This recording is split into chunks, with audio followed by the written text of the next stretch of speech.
कि वैसे देव निर्वाह करो धार्मिक पदार्थों से। तुम्हें शोकातुर नहीं होना पड़ेगा विषय के लिए, संसार के संबंधों के लिए या किसी भी व्यवस्था के लिए नहीं होना पड़ेगा। हम अल्पज्ञता के कारण शोकातुर भविष्य के लिए हो जाते हैं कि भविष्य में हमारा क्या होगा, वर्तमान तो ठीक चल रहा है। ये भविष्य की जो बात है वो शरणागत नहीं इसलिए है, मैंने शरणागत तो साधु है, अरे तो बेये शरण लिया है, अभी हृदय शरणागत नहीं हुआ। भविष्य की चिंता बिल्कुल न भूत की, न वर्तमान की, न भविष्य की। शरणागत के हृदय से इन चिंताओं का आवरण हो जाता है। भगवान बलराम जी को सखा का रूप रख करके खेल रहा था प्रलंबन, देखा श्री कृष्ण तो बड़े चतुर हैं, इनको प्रवीण हैं, इनको खेल में फंसा के ले जाना बड़ा कठिन। तो बलराम जी को उसने अपनी पीठ मिला लिया।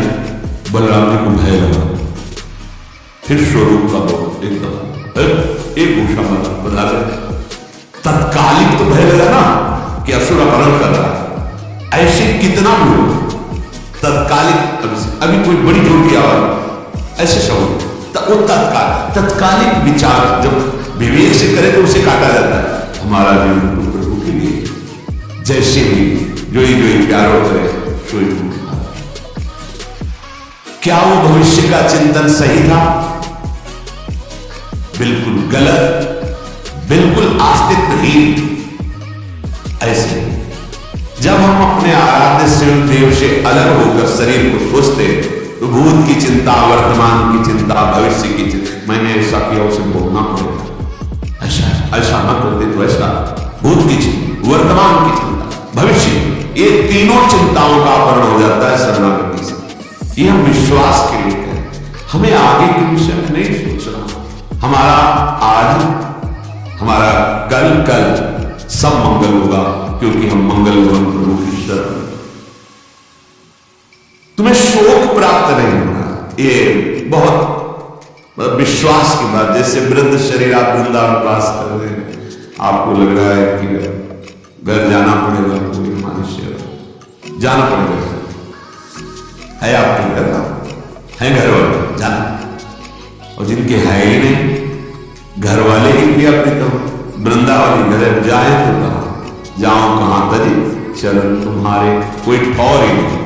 तो हमने ऐसे देखा है, एक भी शिष्य ने जीवन में बनाया था, एक भी रुपया नहीं था, परम अकिंचन संत तो अपने कई लोग सेवा में प्रेरित किए गए भगवत प्रेरणा से। इस समय उनका स्नान होता, जानते हो कैसे स्नान होता था?